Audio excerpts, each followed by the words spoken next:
What's up, quality people? I am here with two of my good players. We got Trey Chamberlain all the way over, and a familiar face, Elon, right here in the middle. Before we get started, like Kenyon McIntosh says, I need y'all to algorithm. like for the algorithm. How you guys doing today? Doing good, coach. Doing good. Awesome, awesome, awesome. What about you, Elon? I'm doing great. Good, good. So, as the title suggests, we're going to be getting into role models, right? So, we're going to see, what type of role models these guys have and who are the people that they're looking up to. And maybe they can give some insight on who their generation is looking up to right now and maybe have a good dialogue surrounding that. We also get into how to hit a baseball. Got a good video that we're going to show and kind of break down with these guys, and then we're going to talk about an upcoming tournament. We got a quality tournament coming up this weekend. Both these guys will be playing on my team, so we're going to have a lot of fun. Only 8 teams in this tournament, so hopefully we can have a good run at this thing. And then to top it off, we'll have our usual Ask Coach Profit segment as well. So let's get into it. Before we get into it, I know you know Elon from last week, but we're gonna let Trey let him introduce himself and just tell you a little bit about him. So take it away, Trey. Hey guys, my name's Trey. I've recently started playing under Coach Profit. I've been playing with him for about a year and a half now. Started last summer, found their team, and it's just been a great experience ever since. So just excited to see what the future has. Awesome, awesome, awesome. So, let's go ahead and just dive right into the first segment, which is role models. So, role models are very important in everybody's life. So now they have the term social media influencer, which is essentially just another fancy word for role model. But I'm interested to hear, who are some of the role models that you guys have in your lives? Trey. Trey, go. I guess Trey, take it away. I guess I'm taking it, Elon. Honestly, the biggest role model in my life right now is my dad. He's been a great example of what it's like to be a good man, and I try to follow him in his footsteps every day. He's definitely my biggest example and biggest role model. Awesome. What about you, Elon? Or go ahead, Trey. Continue. But outside of him, I've had a lot of people affect my life. We've had the opportunity to get to know some baseball players really well, Nathan Lucas and Adam Clerk. They're both currently in AAA. They've had stints in MLB this season. They've also just been great role models from a baseball perspective and from just how to live as a godly man. They're great examples of that. I like that. All right, Elon, what are some of your role models or any people that you look up to? I would say my role model is my dad, because he's done a lot for me and he's put up with most of my stuff. So when we started playing baseball, he was there for me. He would always encourage me and help me do what I needed to do. And throughout all that, we had to go through a couple movements, and he was still there for me after he just moved away. Awesome. So both of y'all said your dads, which is really cool. So how much does your dad play a role in, Elon, you kind of alluded to it, play in your baseball career as far as, support, development, coaching, etc.? We'll start with Trey. Well, my dad's been a huge part of baseball. He's helped coach on my teams ever since T-ball, and I swear the man knows my swing better than anybody else's. He knows my swing better than even I do. And just the constant talking to him and making adjustments, especially with the mental game. Mental game is huge with him. We enjoy talking about stuff like that. So if it wasn't for him, I don't know where I'd be with baseball. I like that. So talk about the mental game a little bit before Elon gives his answer. Talk about why the mental game is important, well, especially when it comes to baseball, but just in general in life. Well, the mental game in baseball is important because you're playing a game of failure. The greatest players to ever play, they're only successful 30% of the time at the plate, which means they fail 70% of the time. So it's how you deal with that failure that pushes you to become better and pushes you to work harder.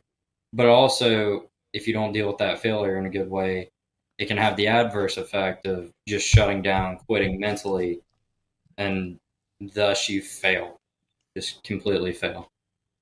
So the Yeah, mental game is huge. You have to win there. right. Yeah, the only way you truly fail is if you quit. But in order not to quit, you have to be strong mentally so that you can persevere and overcome obstacles in your life. Absolutely. I like that. All right, Elon. So talk about your dad. How does he support you in baseball? And does he help you or does he help coach you, or what is his role in that regard? He helps me coach most of the time. Like he helps help me fix my swing because throughout the 2 years I've been playing with Coastal, it's always been like a different type of swing every year. So this year I hope it's gonna be a bit better because he told me before when I went to New York, we went to a batting cage and we changed most of my swing. And this year I'm hoping it's gonna be a lot different, and I want it to be a lot better than the summer and the fall. So he's just there for me a lot. I like that. So what sort of adjustments is he helping you make? So how are you changing your swing? So especially getting ready for the tournament we have this coming up weekend. He's helping me keep my head down. He's like throwing the ball at like a specific speed every single time. And when I'm going too early, he like stops the ball and then asks, "What am I doing? The ball's not coming yet." And he told me to wait. And now it should be better now because what he's done. Awesome. All right, what about you, Trey? So you're a guy who's always making adjustments with his swing and trying to get better and trying to polish his swing and approach at the plate. So talk about the things that you're doing to prepare, get ready for the upcoming tournament as well. From that perspective, a lot of what I've been doing lately is I was injured. I had a knee problem for a couple months, got time to take a break, took about 2 weeks off. So knocking the rust off from that and focusing more from a swing perspective on keeping my front side closed, so staying through the ball better, and taking about 400 swings a day for the last 4 days and just really focusing on that and trying to hammer that down. I like that. That's good. That's good. So I want to stick with role models really quickly here. So let's talk about role models in baseball. I know, Trey, you mentioned a couple of minor league players that you look up to that are obviously in professional baseball, but also are a good representation of godly men. Elon, do you have any baseball superheroes that you look up to that you're like, man, like I really like how he plays the game or how he carries himself, etc. I like the way Aaron Judge he carries the game after just coming off of a serious injury. He still got back out there and he's hitting tanks right now after going through a 9 game losing streak. He came back and now they're off that streak now. Awesome, awesome. What about you, Trey? What are you can kind of go in depth about your relationship with the AAA players, but if there's also any other players that you really admire and look up to, you can express your admiration for them as well. So those two AAA players that I know, they're great guys. We had the opportunity to host them when they played for the Montgomery Biscuits, and just got really close to them and got to see their walk in baseball and how crazy it's been and how they've persevered to make it as far as they have. For example, Adam Kolarek, he was in AAA for I believe it was 2, 3 years and got called up to Los Angeles Dodgers in 2020 with the shortened COVID season. Had one of the best ERAs in baseball and helped them to win a World Series that year. So it's just from the perspective of mental toughness, they've both had to be very mentally tough to get to where they're at, and from the perspective of being godly, like they've stayed with their faith, and I've got to see that also and see how they've progressed, and it's been very cool to watch. But from a pro perspective, I always love watching Freddie Freeman play the game. He's always got a smile on his face. He's always out there having fun, and it's just fun to watch him play. Oh yeah, he looks like he's just having a blast, and his Oh, yeah. talent just comes like effortlessly. He just seems like he's just just out there in the backyard playing wiffle ball. So we do have a question from the chat. Kenya asked, "How did you connect with AAA?" So I think she was talking about the AAA players. You kind of briefly hinted on it when you said that you hosted them, like you and your family. So talk about what that is and the process of like how did y'all get into the process of hosting, different players? So it was kind of all a blur. We met Nathan Lucas. We met him the season before he stayed with us playing for the Montgomery Biscuits. We got to talking to him, and my dad extended the offer to him because they don't make any money. Like in Double A, you're making pennies on the dollar. They're not making it's. Yeah, it's But bad. Yeah. anyway, yeah, it's bad. But anyway, the next season he comes and he stays with us. So stayed with us for an entire season. Absolutely just tore it up in Double A. And next season he was called up to Triple A with the Durham Bulls and stayed there for a season. And then he been traded around, and currently he's with the Buffalo Bisons under the Toronto Blue Jays organization. Awesome. So Awesome. So almost pretty there. cool. Just got to put together a couple more seasons. Maybe Yes, somebody, gets traded or potential injury. Obviously, we don't want anybody to get hurt, but it is part of the game. And, yes, he's sir. right there in the show. So, all right. So let's move into our next segment, which is how to hit a baseball. Now, I have a video that we're going to react to. Before I do that, my mom had an interesting question. Shout out to Mama Prof in the building. She says, since baseball is a game of failure, how do you handle a multi-game batting slump? Now, that's a very interesting one. Elon, why don't you start?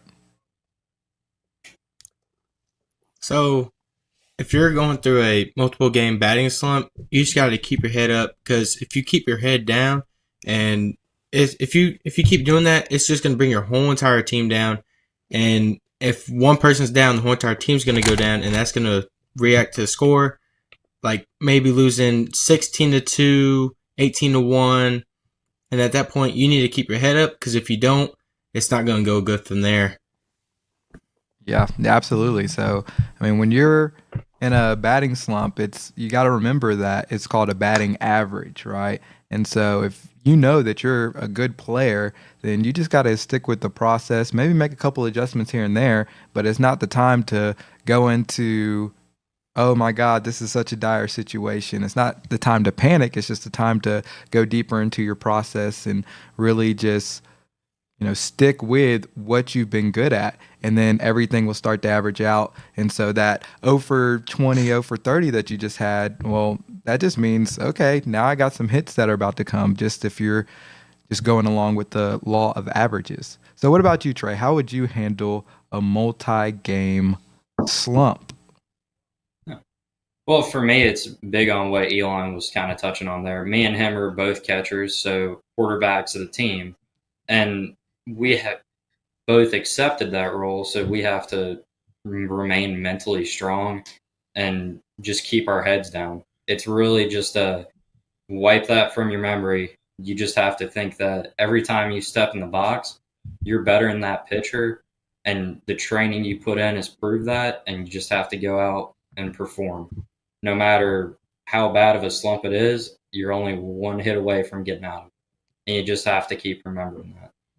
Absolutely, yeah. So, I mean, that's a great thing about baseball is, I mean, you could have been 0 for 30 the last 30 at bats, but this moment right here where you step in the box is another opportunity to do something great. So you can't live in the past, and you can't really even live in the future, right? Because if you're living in the future, it's like you could be thinking, oh, uh, I kind of like, I'm just going to get a hit. And then you take the moment for granted and then you get beat by somebody that you're better than. But vice versa is true as well, where you are kind of scared in a sense and dwelling on the stuff that's in the past to where you're in a limit, like your mindset is limited, and so you're not even giving yourself a great chance to succeed because you're already defeated before you step into the box. So very good answers there. Let's see, we got a super chat from Kenya Max, so let's put that up on the screen here. Thank you. $1.99 from Kenya. Appreciate it. How do y'all get in the zone?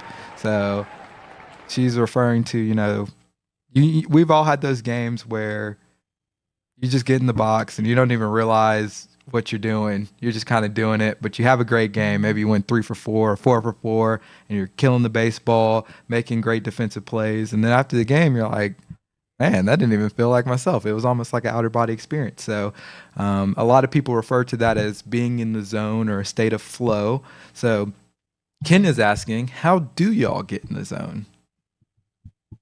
Or have y'all been in the zone? That's a good question as well.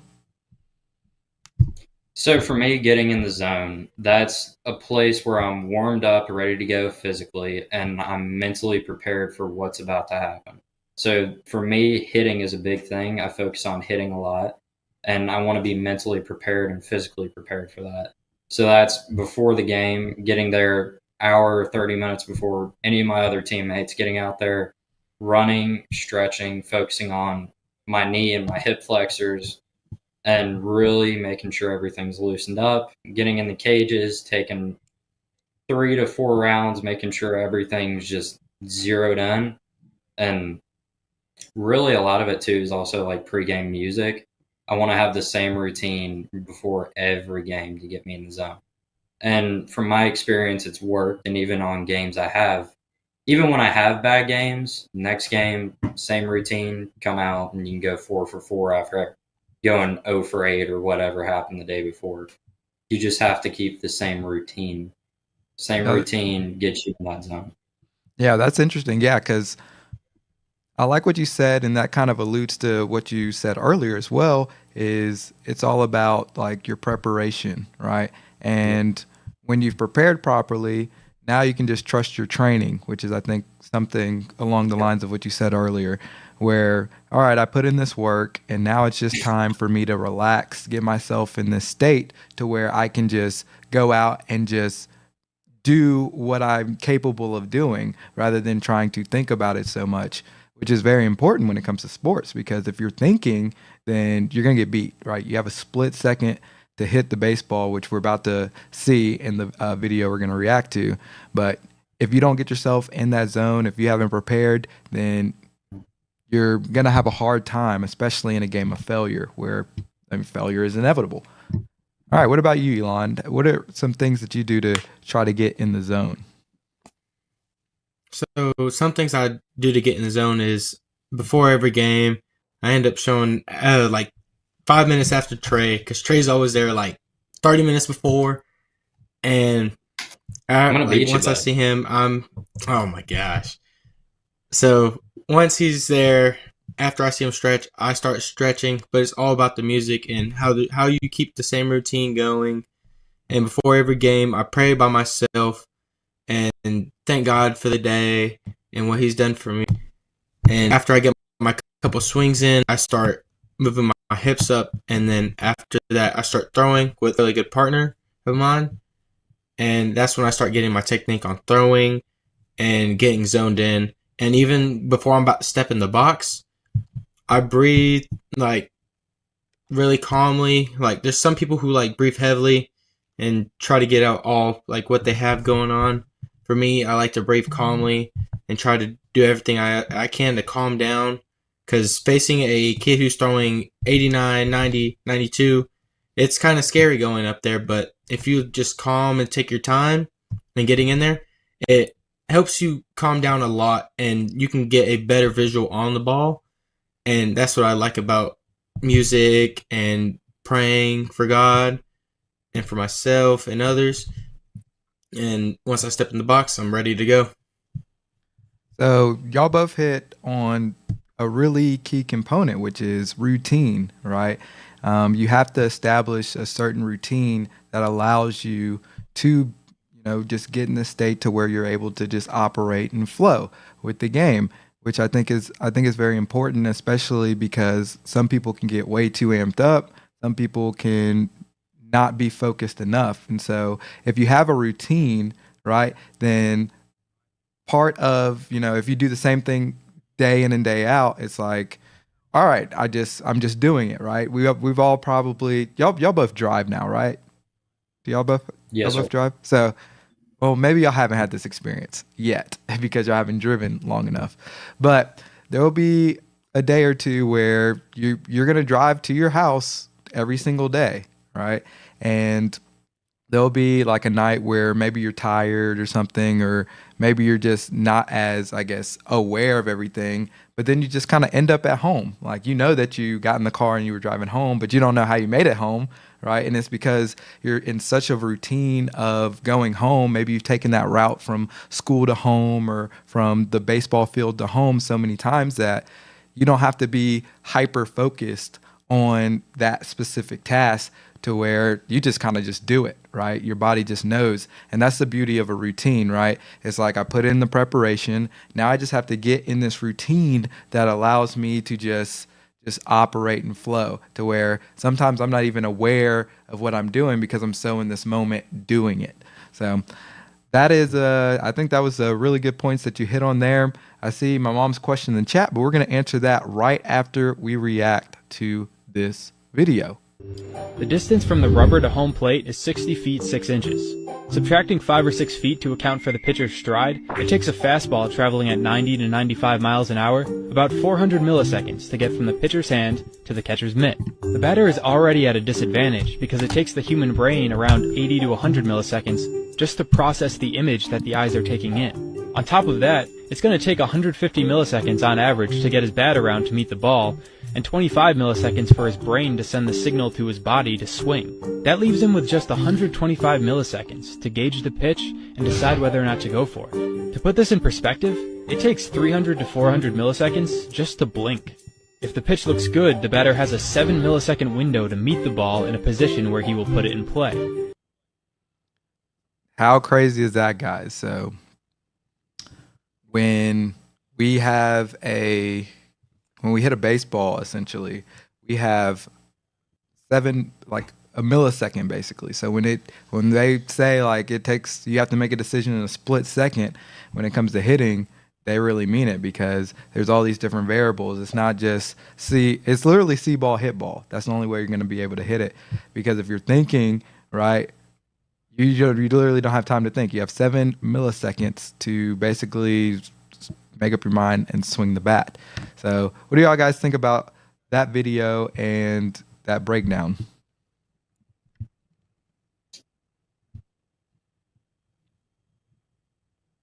I think the breakdown in a lot of ways is also missing some key components. Like, there are different pitches in baseball. It's not just a 90, 95 mile an hour fastball. You're going to have curveballs, splitters, cutters, all these different pitches that, on top of figuring out whether you want to swing or not, you have to figure out how the ball is going to move so you can meet it with your bat.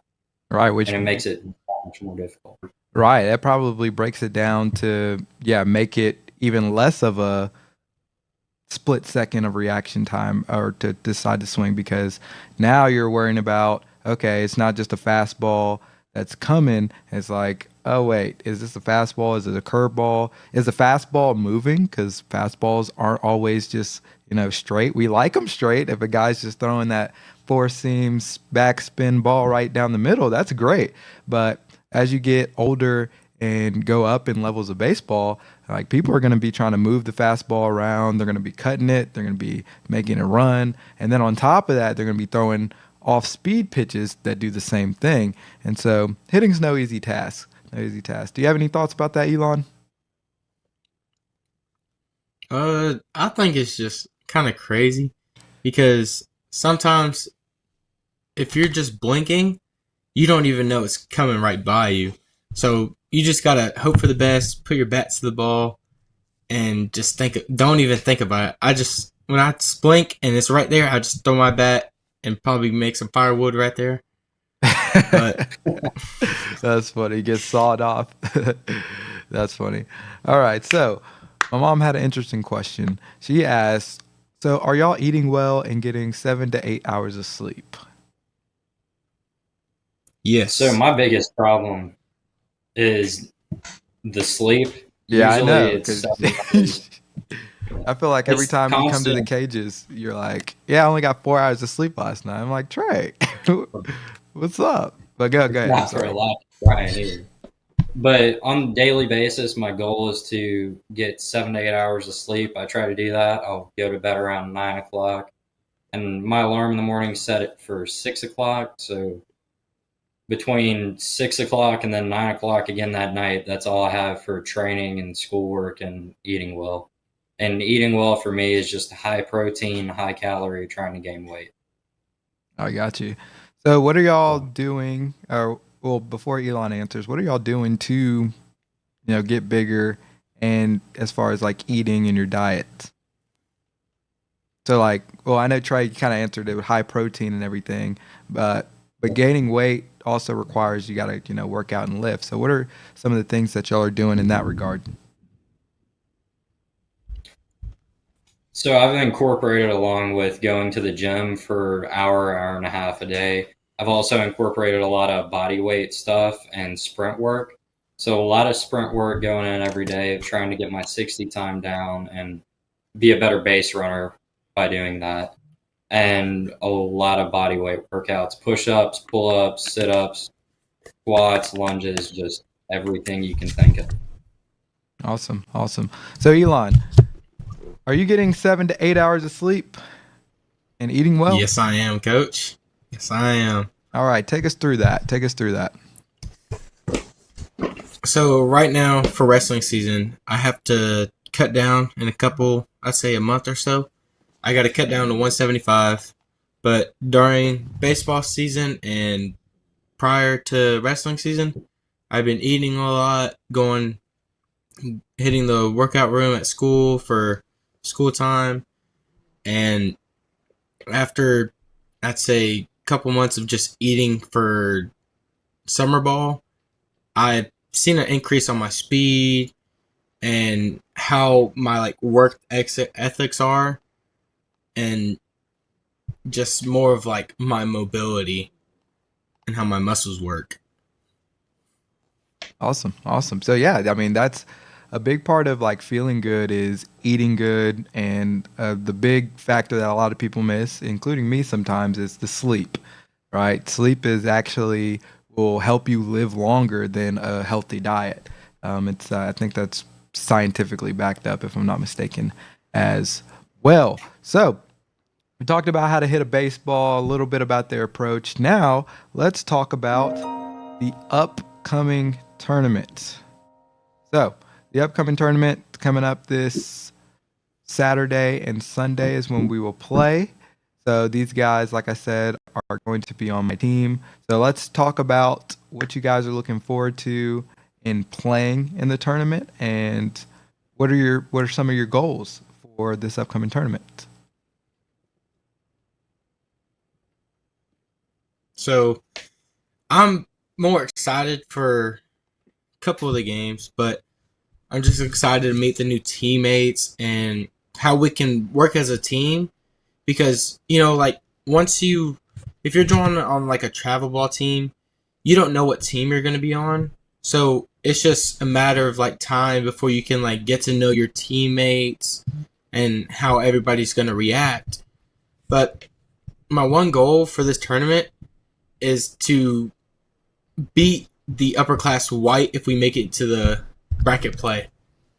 Yeah, that's definitely on Yeah. my to-do list. They're on the other side of the bracket, but the top two teams in each pool will play in, I guess, the semifinal and final on Sunday.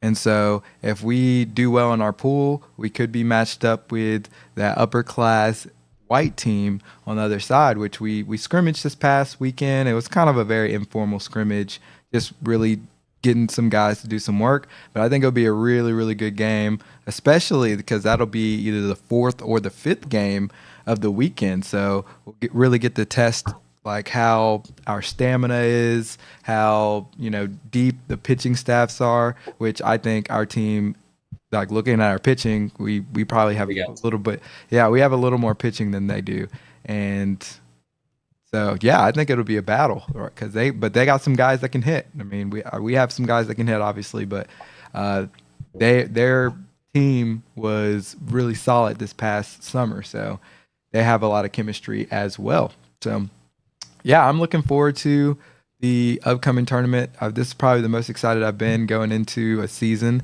as far as the talent level that I have on my team and the group of guys that I have as well. I'm super excited just to one, get to know you guys, but two, just to watch you guys play, because I think our team as a collective is going to get after it. I like the mentality that everybody has. Man, Trey, you didn't talk about David Goggins, so I'm kind of disappointed. I was getting there. Getting there. Okay, got you. I had Goggins on the list. I got Jocko, Goggins, and Jason Redmond. Okay, got you. Who's gonna carry the boats? And the logs, baby. I need Perkins on here. Grady Perkins would know what he's doing. Yeah, Grady's about it. Grady's about it. All right, so that was upcoming tournament. When we come back, we'll talk about, we won't talk about, we'll actually flip the script. We'll do our Ask Coach Profit segment before we get out of here. So if you have any questions or any more comments, it's time to put them in, because we will be reacting to them and answering your questions right after this break.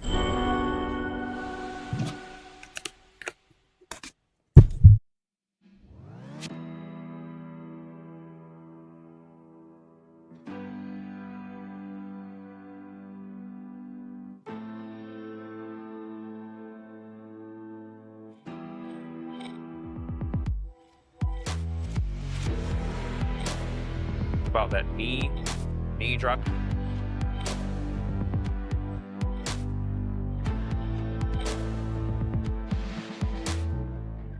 We're going to work through this track meet in Birmingham, get ready for the Nationals, and hope to put in a good performance.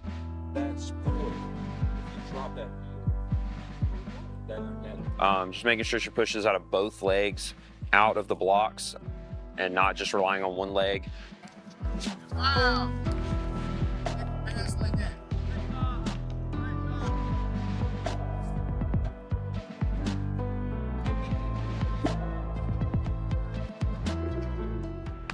Let's go do it.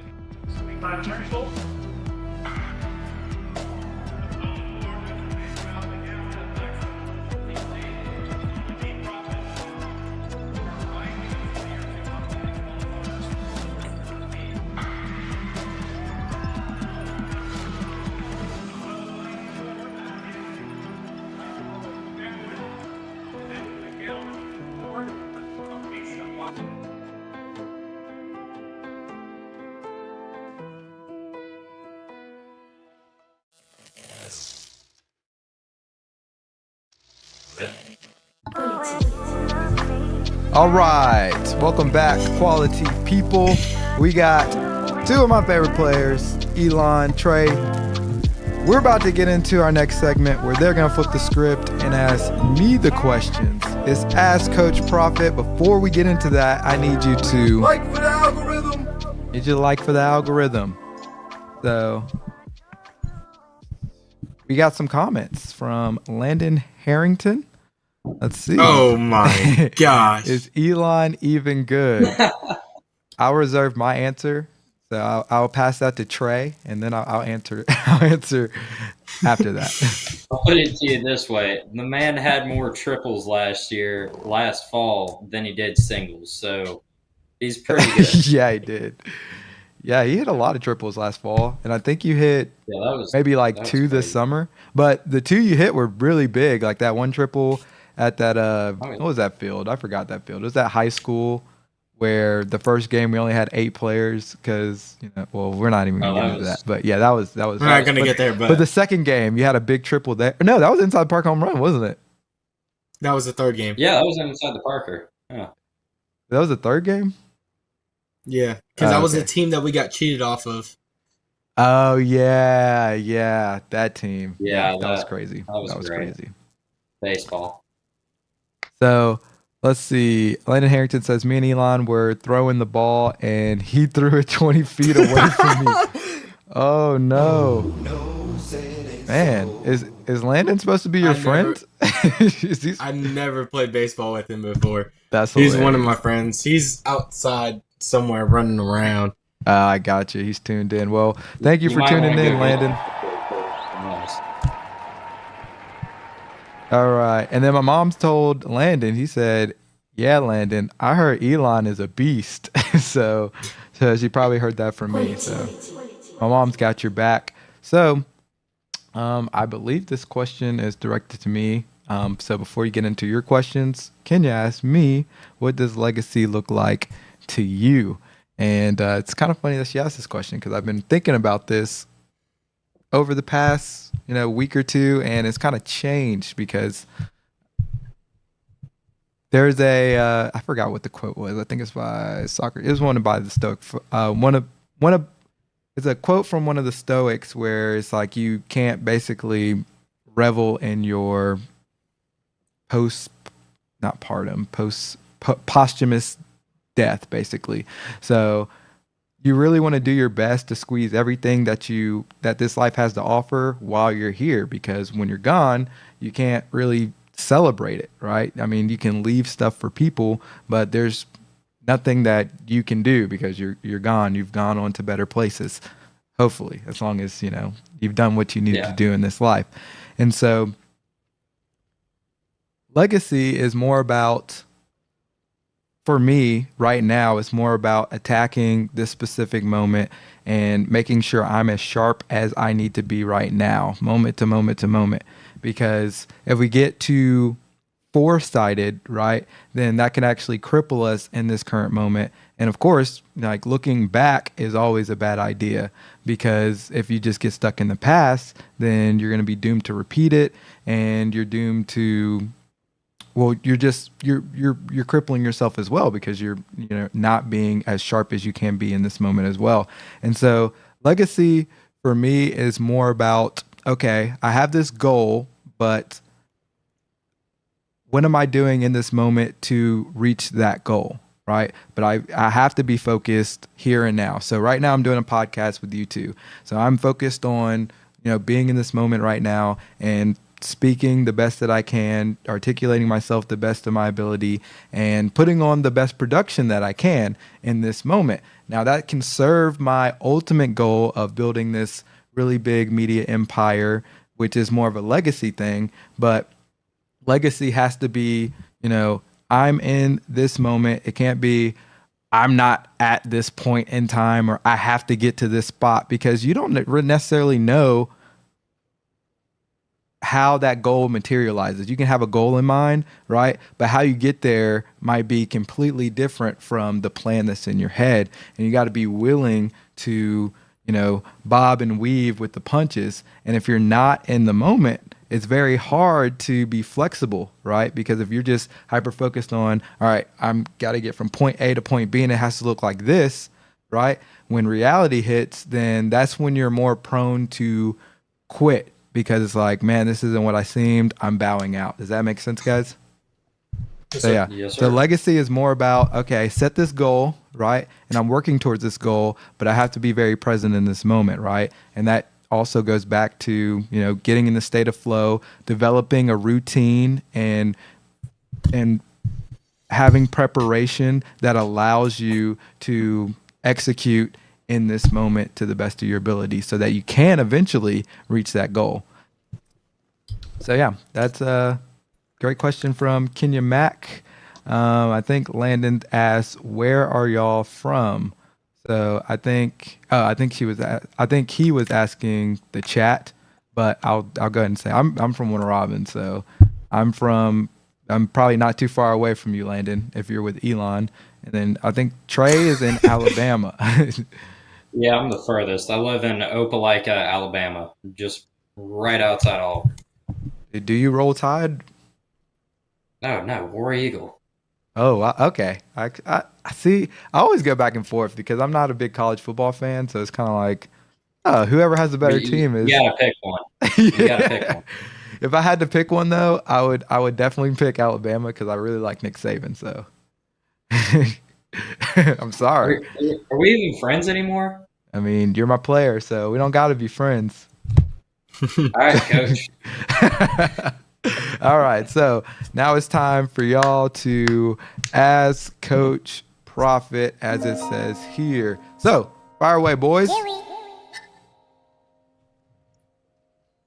And it could be So, anything. It doesn't have who to be specific as well. So, just want to throw that out there.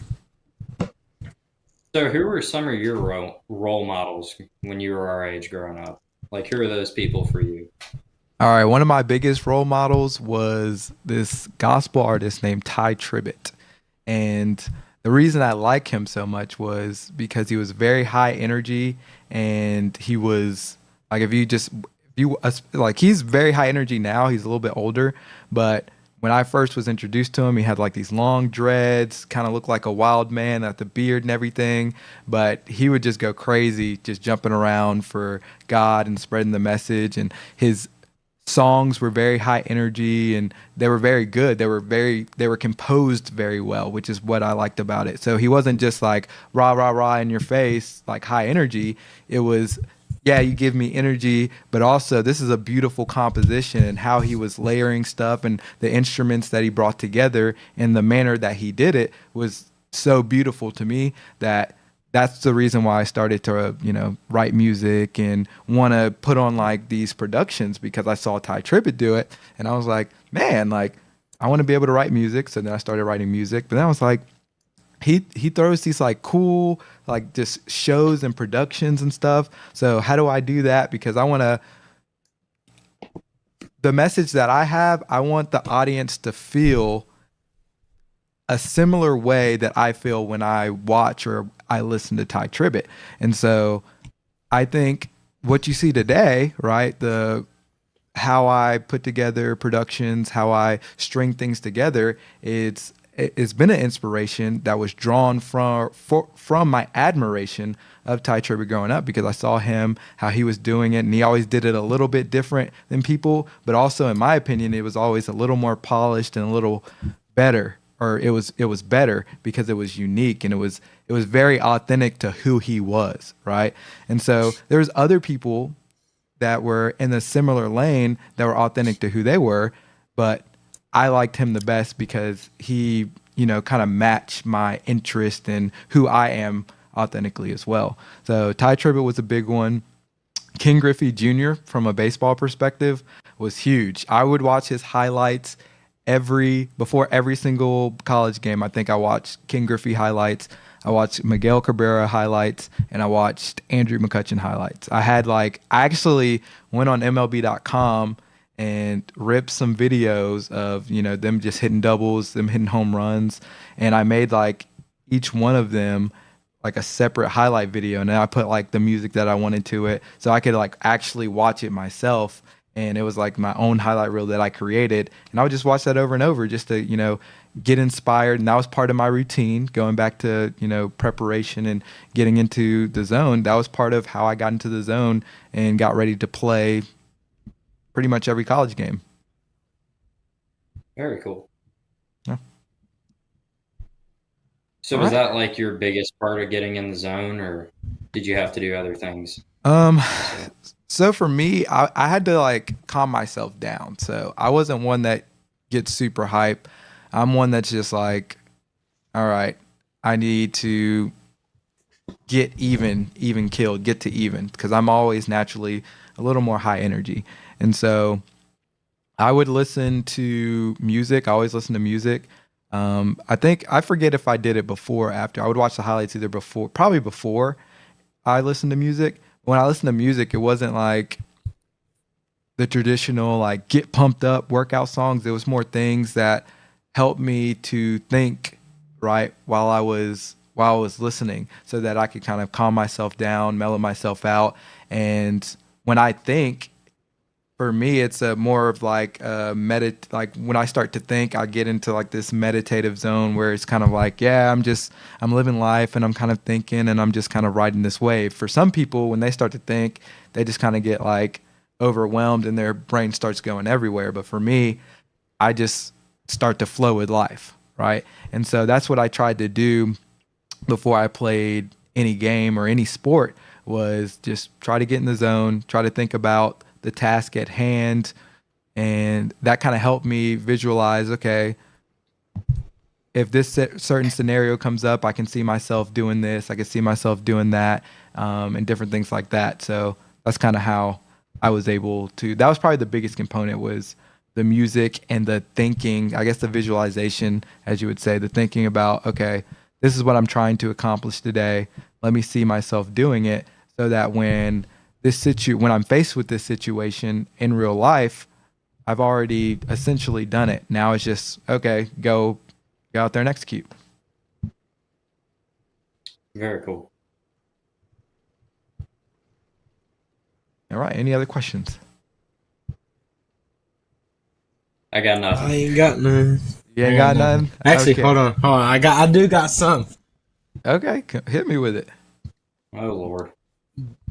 Do you think Coach Khabib and Oh, no. Not another Coach Grady have a Khabib. relationship? Oh, Jesus. I hope Khabib doesn't watch this. Did you watch He probably is. Did you watch the live last night with me and Coach Khabib? I did, and y'all were talking about Grady. Yeah, so no, I think for Coach Ked, it's a love-hate relationship. And for Grady, it's just another person that Grady just gets to interact with. Because Grady's great, man. He'll go and talk to anybody. Like, him and Grant are some of the most social people I have ever met in my life. Like, I've seen Grant will just go up to a mushroom and start talking to it, and that's not like that. I'm not alluding to drugs or anything. He actually literally grows mushrooms and has an affinity for mushrooms and like growing things, and so that's what I was he's like hinting one of at the there. smartest dudes I've ever met. Yeah, he's brilliant. He's actually very brilliant. Both of them are very smart, but yeah, they're very social and very outgoing. So I think sometimes Ked can get overwhelmed with the energy that Grady brings, especially that when he was not expecting it, when he came to help coach that one day, he was like, man, like Grady is just a lot. I was like, yeah. And I think that was the day Grady went like full Batman for the first time. Oh yeah, With the eye black. He had eye black up here, all down here, like around his eyes. He looked like he was in the band Kiss, if y'all know what that is. That's what he looked like. Just minus like maybe the really pale like white makeup, but yeah. The relationship, I don't know about that. But I got another question. All right, go ahead. So, what was your approach in hitting? Like, how did you step in the box and how did you hit the ball? Literally, I would tell this to people who would ask me this, like teammates who would ask me this in college. When I step into the box, I was thinking, I'm about to ambush this fastball. Or just this ball in general. Like, I didn't really care. I probably got myself out a little more than I should have, because I swung very early in the count, but I felt like I could, pretty much hit anything, right? And I trusted my hands, and so that was my approach, was just get in there and ambush, right? And the times where I struggled was because I didn't have that mindset, and I was getting in the box and I was thinking too much, maybe about mechanics or maybe about trying to guess what the pitcher was throwing, which was stupid, right? Because you don't have time to think, but two, I wasn't trusting all the training that I had put in, which I would always, just hit extra and make sure that, my swing was good, and my swing was good for me and it was always working. But if I wasn't carrying that mental game and mental approach to the box, right, where I was able to just clear my mind and hit, then I wasn't setting myself up for success. And so I just kept it simple, and I was like, I'm gonna get in here, I'm gonna ambush the fastball, right? But that's also the reason why I generally hit guys throwing a lot harder better, right? Like guys throwing like upper 80s, low 90s, even mid 90s sometimes, I hit them a lot better than a lot of the guys that were throwing like 80, low 80s with this little flicking, this little flick curveball, the little spinner that Grady. takes forever to come down. And it's simply because I wasn't thinking. You don't have time to think when at the more velocity they're pumping and the harder their breaking stuff is, right? You just have to get in there and hit.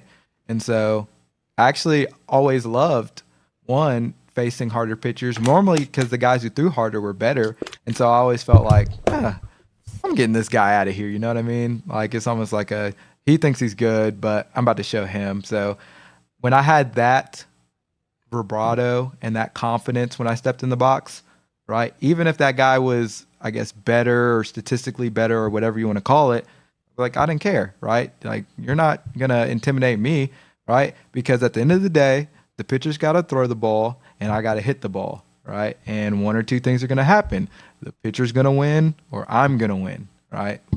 So I just want to put myself in the mind state to be like, I'm gonna win this battle, even though statistically, right? Like Trey said it before, right? Baseball is a game of failure.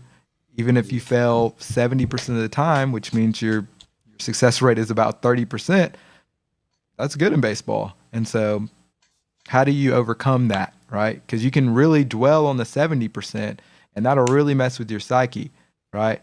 But that's also what makes baseball beautiful, because we're always waiting in anticipation, in a sense, right? We don't necessarily know what's going to happen because the failure rate is so high that when we do get a hit or we do have success in baseball, it's like, man, that felt good because that was part of the 30% or the lower success rate that you actually have. So that was a great question, though. Last question, I'll leave you alone. Okay, well, before you ask that, your mom's actually in the chat. So shout out to Miss Luann. She says, wow, I've never seen a kid so embarrassed. She said, what did you eat for breakfast? So like this morning or this morning? Oh, I actually I stopped at Chick-fil-A this morning because I had to I had to drive about an hour away to Dublin to complete my TSA application process. I had to like do my fingerprints and get my picture taken because Trent and I were traveling a lot, and lines, especially in Atlanta, get ridiculous. And so we signed up for TSA pre-check so that we can, one, it's a shorter line, but two, you don't have to like take off your shoes and take out your laptop out of the bag and all those different things. And so we signed up for that so that on our trips we can just get to the airport, get through security, and get to our gate in a timely manner, because oftentimes we're sometimes in a rush to get to the airport because it's like, oh, we had to get that last bit of interview from the vet, or maybe we got caught with the first guy and so the second interview got behind, and so we're playing catch up a little bit. So yeah, but generally my breakfast looks like it's like one meat. So I always generally eat 3 eggs. So 3 eggs plus either 3 or 4 strips of bacon, or 3 eggs plus like half a kielbasa, one of those little sausage things. Or Kenya actually made the other day this it was like this ham taco type thing. She put eggs in this like ham that it was just like lunch meat ham that you put on a sandwich, and she just put it in a frying pan and then like made that was like kind of like the outer shell, and then put eggs in it with like we have like grass-fed cheese, and so she kind of just sprinkled that on the top, and it was very good. So I'm gonna probably start making that sometimes too. It was creative and good, so it was like, yeah. There you go. But yeah, that's kind of what I eat. All right, Trey. Take us home. Well, ironically, my mom stole my question. Oh, did you really? That was my question. Did you ask her? Did you tell her your questions? No, I don't know. I don't know. I I don't guess know why she said that. I guess you are your mother's son. Apparently so. That's hilarious. Man, Yeah. well, that it's been a lot of fun, guys. Getting to know you guys more. Talk about role models. Talk about hitting and the upcoming tournament. Appreciate your questions, and we're about to get on out of here. Before we do, though, I want to turn your attention to when we will be back. So there's no show on Wednesday, no show on Thursday. On Friday, though, we'll try to have a quality podcast. Let me think about that. Yeah, we'll be able to have a quality podcast on Friday. So we'll get some topics together. So me and Kenya, we haven't done one in a good little while, but we'll be back in action. We're at 661. I think that's wrong. I think we're at like 664, 65. But thank you guys for being quality people and sharing this with your friends and family. We're trying to get to 1,000 subscribers so that like there's a heap of features that opens up, and we'll be able to do some really, really cool things, as well as bring you a lot more content that we're trying to make outside of just like the podcast as well. And so please continue to share this with your family and friends. We appreciate every single one of you. Elon, Trey, thank you guys for coming on to the program today. Really thought it was a fruitful conversation. Y'all have any final words before we get on out of here? Yeah, we're ready for the weekend, ready to go out there and win. Yeah, I hear you. Oh, you got the I heard your thunder, and then I heard mine. That's crazy. All right, Elon, do you have any final words before we get out of here? I just want to win this weekend. That's it. I like it. Mindset of a winner. I think we're set up for success. We will keep you posted next week. I will be traveling, but we will still have, or the plan is to still have Hunter Holder and Jackson Sayer on the program, and maybe we'll be able to do some recap of the weekend with Coach Ked or Coach Justin as well. So exciting shows coming up here in the next couple of weeks, couple days as well. So make sure you continue to share this with your family and friends. Make sure that you're on your way out as well. Guys, one more time, thank you, and we will see you in the next live. I am just so grateful for the grind. Even though